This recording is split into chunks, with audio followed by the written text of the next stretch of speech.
everyone. Hello. How's it going? Good, great. Great. How are you today? I'm good. I'm great. I'm wonderful. Okay, I have a friend today. They were telling to me discussion. I would like to tell about my past, my first day at elementary school. 15 years ago, I started to elementary school.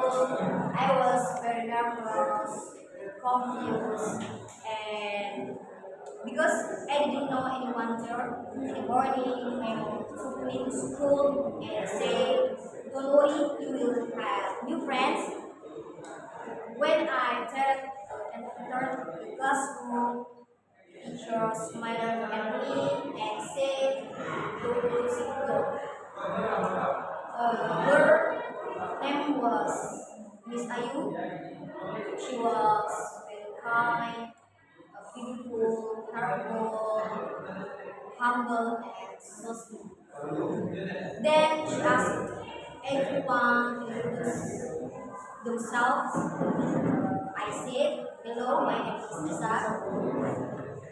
Some students smiled at me, and one girl asked me if I wanted sit to sit to next her.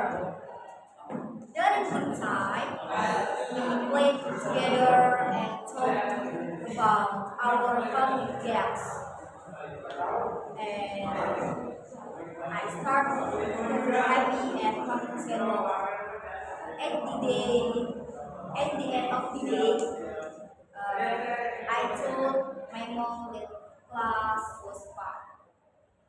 It was a good first day. That's all from me. And as I say, wassalamualaikum warahmatullahi wabarakatuh.